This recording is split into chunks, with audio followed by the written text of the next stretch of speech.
Tá tudo bem?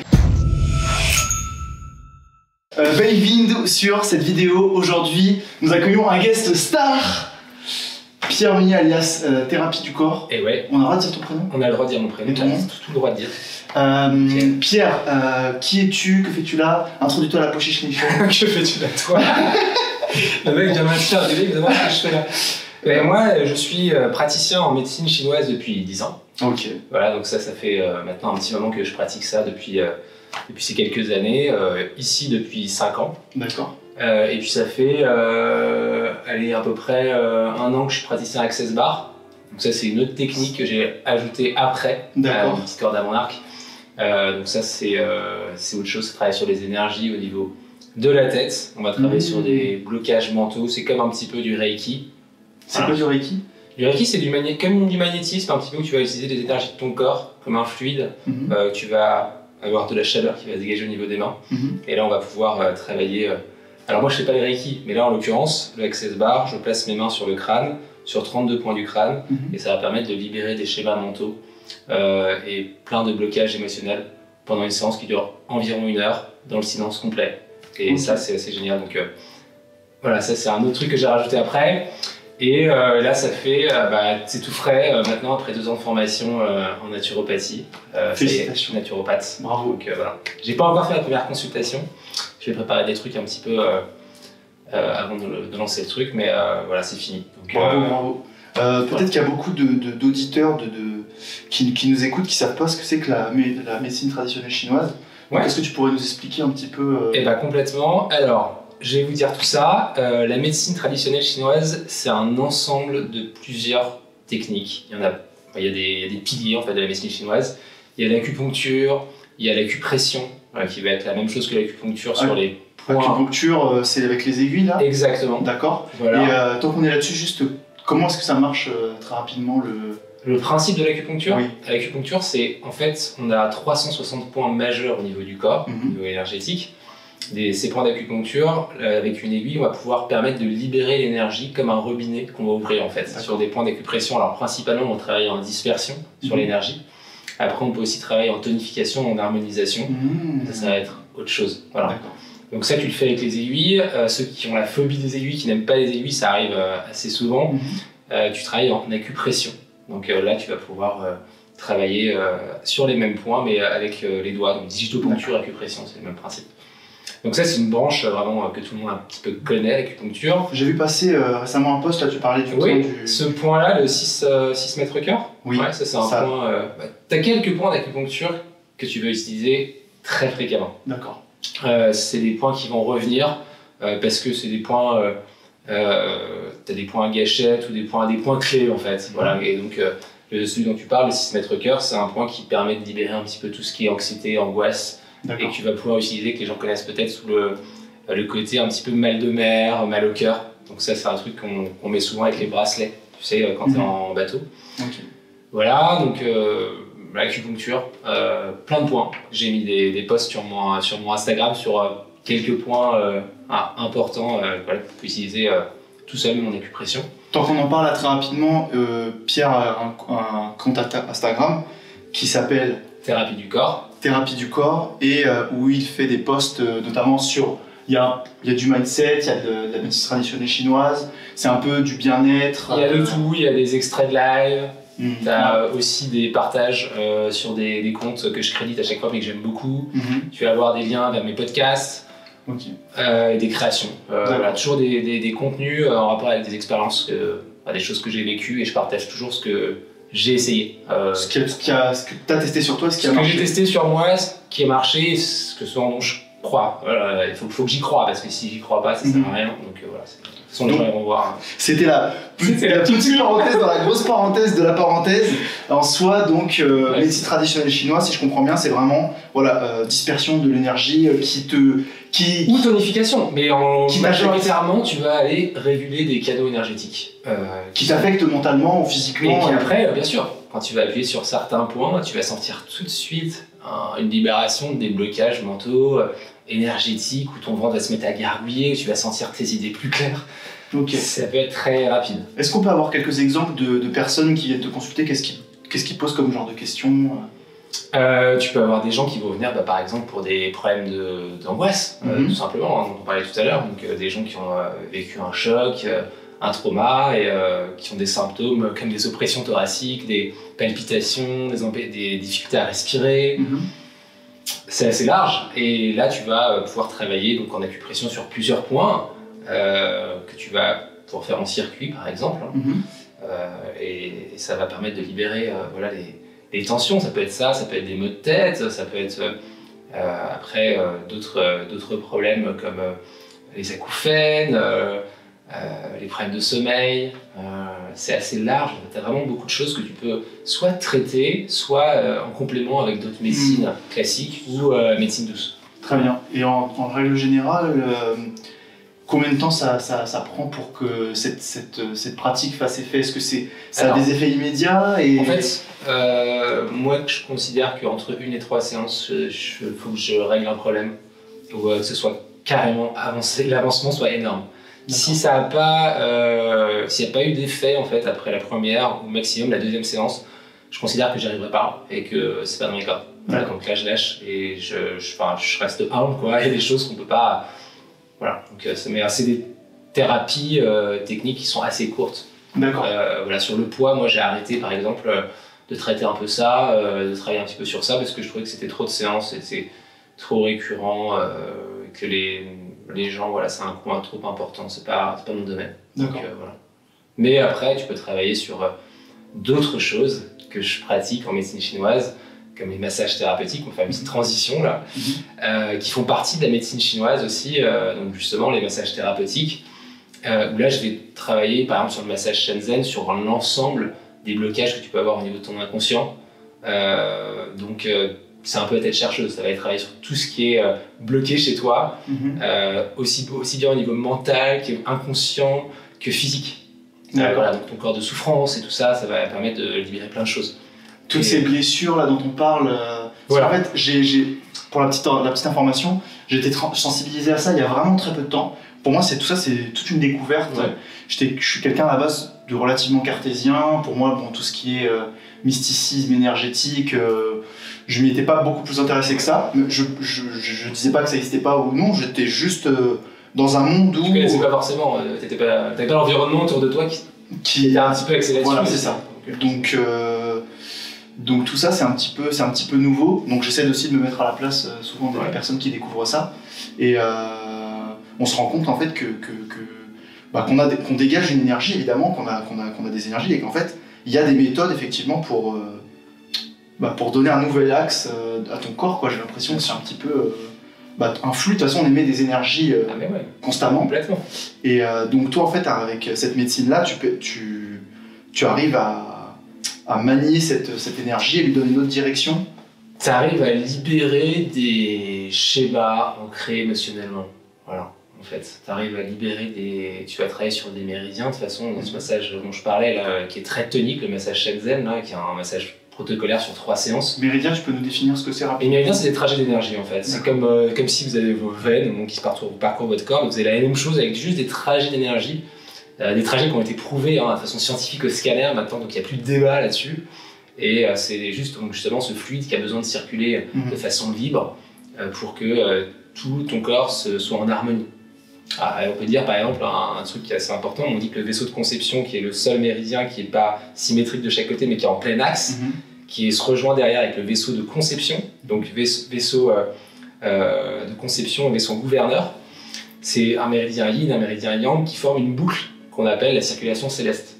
Et ces deux méridiens-là, quand ils vont bien, en fait, ils sont censés harmoniser tous les autres méridiens. D'accord. Donc ça, c'est par exemple, tu vois, 2 méridiens très importants. C'est pour ça que souvent, tu as des tensions, des douleurs ici, et que le 3e œil, ces points ici, là, digestifs, etc., des points comme le 4, Genmo, etc., sont des points qui vont travailler beaucoup sur les émotions. Et donc cet axe-là, j'imagine que c'est quelque chose que tu vérifies quasiment instantanément chez les gens pour être sûr que... Oui, en fait, c'est des choses, tu le sens, en fait, c'est un mélange de diverses approches que tu analyses quand tu vois un patient à travers sa façon d'être, son regard. Et, donc tu sais un petit peu vers quoi te tourner. Mais quand tu traites les gens en acupuncture, c'est vrai que tu vas travailler beaucoup là-dessus. Donc c'est vrai que c'est intéressant. Moi, je travaille pas en acupuncture parce qu'on n'a pas le droit en France de travailler en acupuncture. Ah, d'accord. Dans mon domaine, sauf si tu as fait médecine. En fait, pour l'instant, on est vraiment borderline. Mais ça viendra peut-être. Voilà, si j'allais en Espagne, par exemple, je pourrais l'exercer. Ah, donc là, moi, je travaille beaucoup en acupression. On a en digitopuncture, c'est le même terme. Okay. Donc voilà, ça limite aussi un petit peu le champ d'action. D'accord. Donc acupuncture, massage thérapeutique. Massage thérapeutique. Après, tu as la moxibustion. Donc ça, la moxibustion, c'est des bâtons. Oui. Des bâtons chauds que tu vas... C'est comme des bâtons d'encens, en fait. Et là, tu vas pouvoir les allumer, ça chauffe à 800 degrés, tu vois, donc tu as un peu comme une cigarette, une grosse cigarette, un gros cigare. Et là, tu vas chauffer au-dessus de la peau certains points d'acupuncture à 2-3 cm au-dessus de la peau. Ah ouais. Et ça, complètement différent de tout à l'heure, justement, par rapport à la dispersion, là, on est vraiment sur un travail de tonification. Donc tu renforces tes énergies, comme si tu allais faire le plein d'essence sur un point d'acupuncture. Donc là, tu vas vraiment remettre à square, on va dire, le niveau d'énergie qui C'est fascinant ça. Donc la différence avec la dispersion, ce serait vraiment... La dispersion, c'est quand... Il y a un trop-plein, un blocage, un nœud. Et alors que le vide, en moxibustion, c'est un creux. D'accord. Il n'y a plus rien. Là, tu vas mettre la jauge, faire le plein, quoi, le plein d'essence. D'accord. Donc ça, c'est la moxibustion, c'est très utilisé en médecine chinoise. Il y en a qui l'utilisent sur les aiguilles, en mettant un petit peu d'armoise comme ça au bout de l'aiguille pour tonifier un point. Il y en a qui vont utiliser des bâtons, donc je te disais tout à l'heure, et puis il y en a qui vont même utiliser des boîtes en bois qu'on va pouvoir fixer sur les jambes avec de l'armoise dedans pour que ça diffuse de la chaleur sur des zones. Ça, moi je le pratique pas, mais en Chine, ils utilisent ça vraiment de façon beaucoup plus ample. Et c'est intéressant. Ouais. Bah, le peu de culture que j'ai de la Chine, il y a toujours cette notion-là, en tout cas vis-à-vis de la médecine, qui est que tant que tes patients sont bien malades, ça veut dire que tu es un bon médecin. Ouais, c'est ça. Alors qu'ici, on a plutôt l'impression que quand tu as beaucoup de patients, ça veut dire que tu es un bon médecin. Ouais, c'est ça. Il y a cette... C'est l'inverse. Eux, ils sont plus dans la prévention constante des maux, alors que nous, on attend d'avoir les maux. Et encore, je trouve qu'on soulage beaucoup les symptômes aujourd'hui. Tu vois, les gens, ils prennent des médicaments pour mal de crâne, pour les maux de ventre, etc. Parce que ça va les apaiser, ça va marcher. Alors et en fait, ils s'interrogent pas sur quelle est la cause. Et tant que tu guéris pas la cause de tes brûlures d'estomac, ça reviendra tout le temps. Exactement. Moi, je suis exactement partisan de ce truc-là, c'est d'aller vraiment toujours chercher un petit peu la cause des problèmes. Pourquoi on a telle ou telle chose, si on y arrive à y comprendre pourquoi. Et en fait, 99,9% du temps, j'exagère peut-être un peu, mais on va dire 95%. De toute façon, moi je crois que c'est à 100%, mais tu as toujours un élément déclencheur où tu as eu un passé, où tu as eu un système héréditaire. Un système héréditaire aussi, tu as des facteurs multifactoriels. Tu peux avoir beaucoup d'événements concomitants, mais voilà, en l'occurrence, tu as toujours un facteur déclencheur, et donc la cause, c'est ça. Et est-ce que tu crois, là, je fais une petite parenthèse sur est-ce que tu crois à l'héritage génétique ? C'est-à-dire que, même au niveau énergétique, par exemple, est-ce que si quelqu'un a eu un trouble, un de tes parents ou grands-parents a eu un trouble, est-ce qu'il peut... la mémoire cellulaire, complètement. Mais pas seulement au niveau scientifique, mais genre limite, je sais pas, tu fais de l'eczéma ou parce que lui, parce que ton grand-père a fait une action... Oui, tu as un capital héréditaire qui est certain. Ce qui est certain, il n'y a aucun doute là-dessus, j'y crois vraiment. Je pense qu'on peut modifier certaines choses, on peut modifier son terrain, mais on a quand même un terrain de base qui nous est transmis. D'accord. Et donc tu as un capital avec des gens qui vont être plus ou moins aptes à manger tel ou tel aliment. Donc je pense qu'il n'y a pas de loi universelle dans quoi que ce soit, il faut juste trouver le bon équilibre pour soi, celui qui nous correspond aussi en fonction de l'instant T. Donc il n'y a pas de règle pour tout le monde, ça c'est faux. Il y a des tendances, mais après si tu veux vraiment affiner, le meilleur médecin c'est soi-même pour... aller piocher à droite, à gauche, tu vois. Ouais, c'est d'accord, c'est pas mal ça sonne bien. Non, ouais, c'est vrai que globalement, c'est un petit peu... Bah ouais. On est un petit peu là-dessus. Ouais, donc c'est vrai que voilà. Après, en branche, on continue un petit peu sur les branches de la médecine chinoise. T'as donc la moxibustion, donc on vient de parler. Après, t'as le tai chi chuan et le qigong que moi je pratique pas. Mais c'est une des branches de la médecine chinoise, donc c'est des exercices de travail avec l'énergie, des postures, un peu comme le yoga. On travaille vraiment sur l'énergie. Moi je le pratique pas, mais je sais que c'est très très bien, on fait ça beaucoup. C'est plus physique quoi. En Asie, ouais, c'est très physique, on se rend pas compte, mais c'est lent. Même le yoga au final, c'est un nom qu'on donne parce que ça fait bien. Le yoga c'est très physique. Mais en fait c'est juste de l'exercice quoi. Ouais. Faire son yoga le matin, c'est pas faire son bobo, allumer son encens et respirer, c'est vraiment, au final, t'as un temps avec ton corps et t'écoutes ton corps et ça, on a chacun notre façon de faire. En tout cas, moi, c'est comme ça que j'ai l'approche. Et tu te rends compte de ce dont toi, t'as besoin de faire. Moi, par exemple, je fais ça le matin notamment et tu te rends compte, voilà, des petits blocages que tu te fais tous les jours. Et puis, quand t'es immobile pendant toute une nuit, t'as besoin aussi de... Tu vois, en médecine chinoise, exactement. Excuse-moi, je t'en coupe, mais en fait, en médecine chinoise, ça rejoint complètement ce que tu viens de dire. Le matin, c'est très bien de faire des étirements, de bouger, de travailler un petit peu sur tes énergies. Pourquoi? Parce qu'en fait, le qi, en médecine chinoise, c'est l'énergie, et l'énergie, en fait, circule dans le sang. Et donc, si tu as des stagnations de sang et ton corps ne circule pas bien, en fait, ton énergie ne circule pas bien, ton sang ne circule pas bien, tu vas forcément être fatigué, tu vas forcément avoir une énergie qui n'est pas fluide, et l'énergie appelle l'énergie, et l'inverse, c'est vrai. D'accord. Donc voilà, il faut être dans l'équilibre toujours, il faut avoir conscience, quand on est resté allongé pendant quelques heures, le matin, c'est pas genre, ouais, je me lève, mon corps, je fais ce que je veux, je l'écoute pas, il va me suivre, surtout au bout d'un certain âge, j'ai obligé de comprendre qu'il faut faire un petit peu la part inverse et te dire, ok, je prends conscience de ça, et en fait, ça devient un plaisir. Tu le sais, avec tes morning routines. Morning routine, ouais, toujours. C'est ça qui est bien. Voilà. Ouais, c'est de l'exercice. Donc, ça, c'est une branche plus physique donc, de la médecine chinoise. Ça, ouais, c'est plus physique. Voilà. Donc, de toute façon, les gens, s'ils veulent s'intéresser à ça, ils peuvent le trouver facilement. On en fait dans les parcs et tout ça. Après, tu as la pharmacopée chinoise.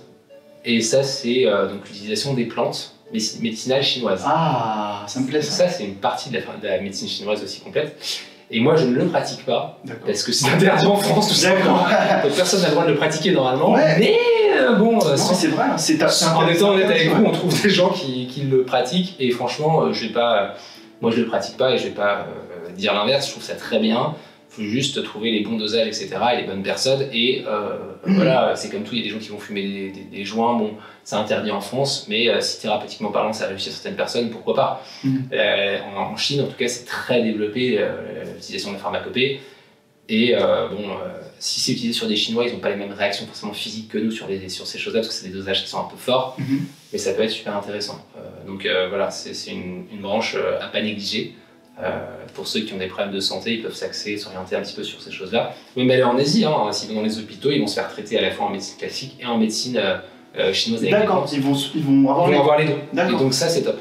Nous, on aura peut-être ça un jour, mais bon, voilà, on va croiser les doigts, mais en tout cas, ça, c'est top. C'est pas la même culture. Ouais, c'est autre chose. Et puis on a aussi donc les ventouses. Les ventouses. Et c'est une autre branche de la médecine chinoise. Les ventouses, c'est en fait, ce sont des bocaux de verre, ok. Et tu vas pouvoir aller travailler principalement sur le dos, ok. On voit beaucoup de gens maintenant, un petit peu des nageurs sportifs, etc., connus qui ont eu des marques de ça dans le dos. Et en fait, tu travailles sur les stases de sang pour les lever et les libérer, en fait. Donc ça te permet de vraiment oxygéner ton corps, mais surtout d'enlever tout le sang qui est un petit peu, tantôt même impur, en profondeur, et de le refaire circuler dans le flot d'énergie. D'accord. Et ça, c'est super intéressant, parce que c'est pas invasif du tout, tu as juste des marques, et tu peux l'utiliser de façon assez régulière. Voilà, donc ça, c'est à tout bénef. Comment ça, tu le fais toi-même? Tu dois te le faire, mais par exemple, en famille, en Chine, ils peuvent te faire ça une fois toutes les 2 semaines, sans problème. D'accord. Donc, tu vois, juste pour prévenir, pareil, prévenir les problèmes de santé. Et ok. Et donc, oui, donc c'est un petit peu tous les outils que tu utilises. Comment est-ce qu'il y a 10 ans, tu t'es dit j'ai envie de m'intéresser à ça, ça m'appelle, qu'est-ce qui s'est passé? Eh ben en fait, il y a 10 ans, même avant 10 ans, en fait, j'ai eu pas mal de problèmes de santé. D'accord. Et pas mal de problèmes émotionnels aussi, mélangés. En fait, il y a eu un condensé de plein de choses. J'ai perdu mon père quand j'avais 16 ans et demi, 17 ans. J'ai eu une rupture compliquée. Et puis j'ai surtout en fait subi une agression dans l'appartement où je vivais avec ma mère, dans des circonstances très compliquées qui m'ont créé de l'agoraphobie en fait. Donc là, je ne pouvais ni sortir, j'étais ni bien dehors ni bien dedans. C'était vraiment devenu chaotique. Et mon système nerveux en fait a disjoncté en fait. Il y a eu trop d'accumulation de choses. Surtout que j'avais déjà des accumulations de disputes parentales et tout ça, que j'accumulais de familiales, tout ça. Donc ça a vraiment, au bout d'un moment, il y a eu un trop-plein. Et là, après, ce truc-là, en fait, j'ai été allongé pendant 1 année. C'était très compliqué. Ah oui, carrément. Ouais, je pouvais pas me lever, j'avais très grosses douleurs au niveau du corps. Mon corps ne tenait plus droit en fait. Ah oui. J'avais plus aucune... comme si mes muscles étaient complètement atones. Et donc ça a été compliqué, on a cherché beaucoup de choses, j'ai pris beaucoup de médicaments. Et en fait, les médicaments ne m'ont jamais aidé. Ça m'a juste permis, dans certains cas, de me soulager dans certains domaines. Mais l'agoraphobie, c'est moi qui l'ai dépassé moi-même en travaillant sur moi et en dépassant des choses. Okay. Donc ça a été complètement autre chose. Un autre domaine, un autre délire. Et donc du coup, suite à ça, j'ai rencontré à l'époque un coach sportif qui était en fait un ancien champion du monde d'arts martiaux. Ah oui, carrément. Qui m'a un peu relevé comme dans les films. Tu vois, genre il faisait de la médecine chinoise. D'accord. Et du kung-fu, et en fait il m'a guidé vers une école de médecine chinoise, il m'a traité en fait aussi, et puis il m'a aidé à me relever. Et franchement, je suis très reconnaissant envers lui parce qu'il m'a vraiment aidé. Et donc du coup, petit à petit, je me suis mis à faire cette école. C'était très compliqué pour moi d'aller faire les cours parce que j'étais encore agoraphobe à ce moment-là. Okay. Donc c'était très compliqué, j'étais obligé de m'allonger par moments et tout. Mais à l'intérieur de moi, il y avait une vraie envie en fait, malgré tout. Donc voilà. Et donc du coup, petit à petit, je me suis mis à ça et en fait, je me suis installé. J'ai au début exercé là où je vivais. Et puis après, j'ai ouvert mon cabinet ici il y a 6 ans et demi. Voilà. Génial. Et ça s'est fait comme ça. Après cette école, tu t'es dit allez, je me lance, c'est parti. Juste quand j'ai fini l'école, moi je commençais, ouais. Et t'avais réussi à tout débloquer. J'étais en archi avant, j'ai arrêté la licence, j'étais au Beaux-Arts et j'avais monté une société en même temps et tout, et donc il y avait ça aussi que j'avais oublié, mais ça a créé un peu le burn-out aussi. Okay. Et donc du coup, tout ça cumulé, ça a fait que je suis arrivé là. Et petit à petit, j'ai créé un petit peu des relations avec les patients et puis j'ai pris confiance aussi en moi. Au début, c'était très compliqué pour moi de recevoir des gens, comme dans tout nouveau métier. Mais là, c'était... voilà. Et en fait, ça m'a permis d'apprendre beaucoup de choses sur moi, sur ma vulnérabilité, sur qui je suis vraiment et de l'acceptation de certaines choses. Voilà, après, j'ai toujours pas fini de travailler, d'apprendre. Il y a plein de choses encore chez moi qui sont comme chez tout le monde, je pense, on a tous des choses, mais c'est comme ça que ça s'est fait. Super, c'est fou. Et donc là, parce que là, cette année, je sais pas si c'était cette année, tu as créé ton compte Instagram pour en parler un petit peu. Ouais, c'était décembre dernier. D'accord. Enfin, il était créé, mais je m'en servais pas trop. J'avais 800 membres à ce moment-là, c'était pas énorme. Comment est-ce que ça s'est développé, ce compte je me suis mis tout d'un coup, je me suis lancé le challenge d'arriver à 100 000 abonnés du jour au lendemain. Et quand je me lance le challenge, allez, c'est parti, on y va. Voilà, et donc là je suis à 58 000 à l'heure actuelle. Après, soyons honnêtes, ça n'a aucune importance. On s'en fout du nombre d'abonnés. En fait, c'est un challenge. Ouais, bien sûr, je comprends. Et ce qui compte dans ce truc-là d'abonnés, c'est vraiment le côté d'aider les autres. Voilà, c'est ça. Et d'échanger et surtout de créer une communauté avec les gens quand ils commentent en publication pour que en fait eux-mêmes s'échangent des informations. Là j'ai créé des sous-rubriques un petit peu pour aussi ça s'appelle je sais plus le nom que j'ai créé, mais une sous-rubrique où les gens peuvent voir justement tous les posts qu'ils m'envoient eux-mêmes avec leurs astuces. Ça a marché pour mon as, ça. Et en fait c'est ça qui est top. C'est que les gens ils puissent aller voir du vrai quoi. Et donc voilà, ça c'est trop cool, et donc pour ça Instagram c'est top. Et comment ça s'est développé Ça s'est fait petit à petit par des publications, des partages de comptes, des discussions avec des gens, puis l'envie surtout. Voilà, j'ai changé de mode graphique il y a 4 mois quand j'ai été shadowban parce que j'avais fait un truc pas bien.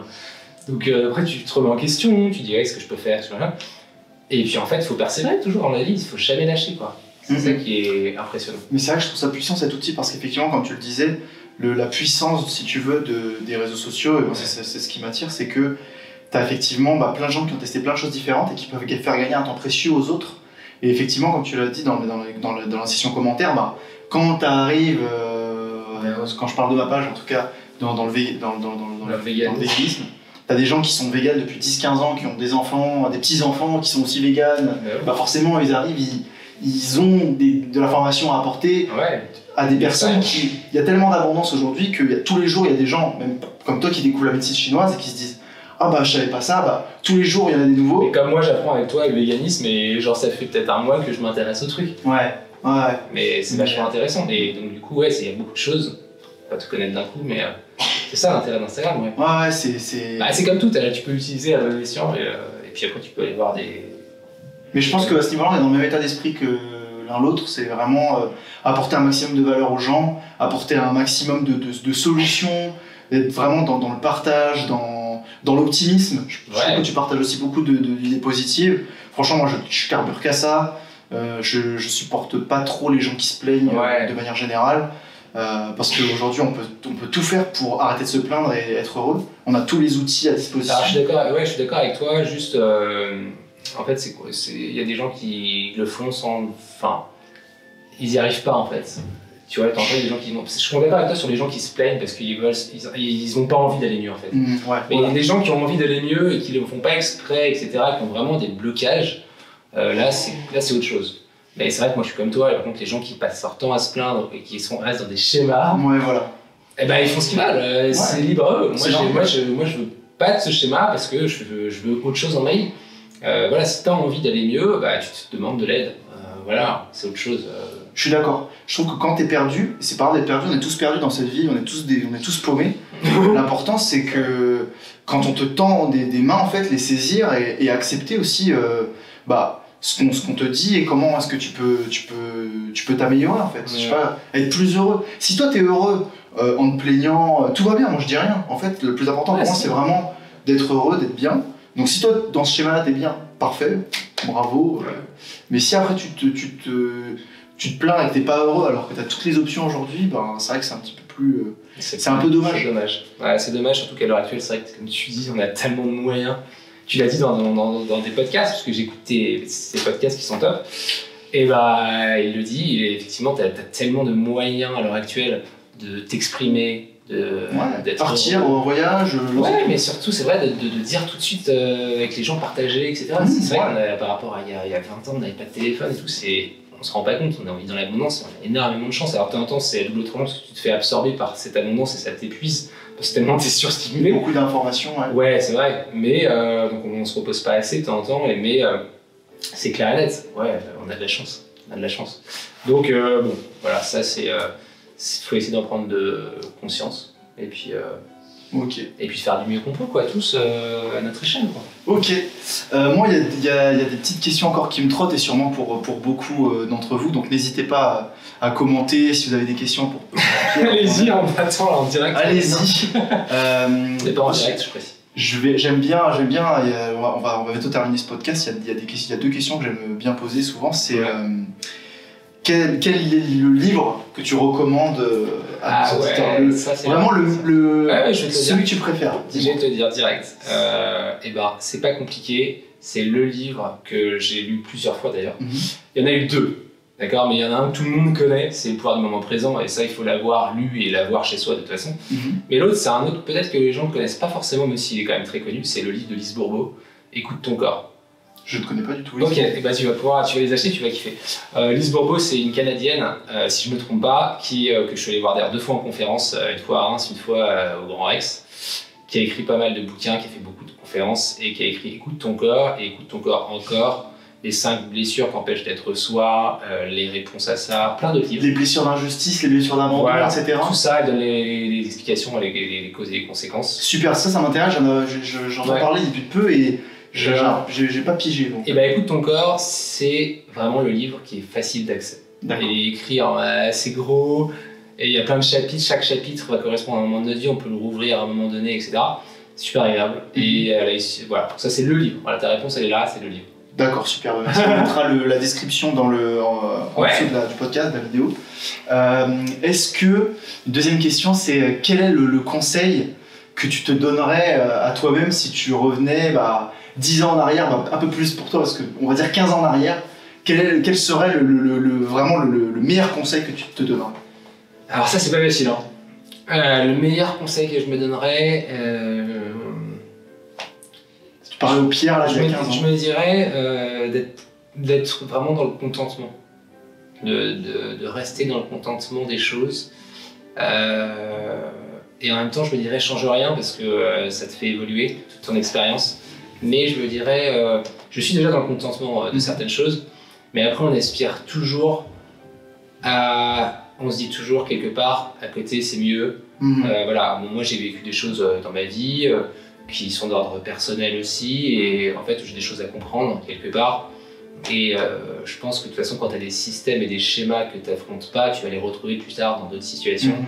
Donc en fait, j'ai un peu choisi d'accepter certains schémas et de les affronter. Et donc en fait, je regrette pas. Je me dis juste d'être dans le contentement et puis d'accepter aussi certaines choses qui sont pas forcément agréables.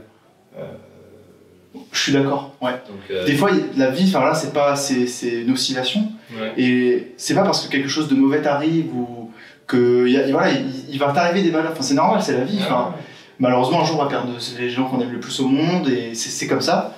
C'est pas une raison pour se lamenter, pour rester dans le, pour alimenter cette énergie-là. Et justement, le contentement, je trouve ça très intéressant ce que tu dis, parce que c'est vraiment ça pour moi la clé du bonheur aujourd'hui. Ouais. C'est vraiment se rendre compte que la seule chose qu'on a, c'est l'instant présent. Ouais. On n'a rien d'autre.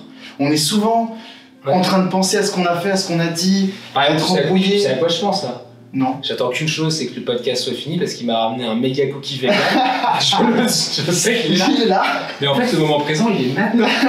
On est assis sur une chaise qui est certes jolie, mais pas forcément confortable.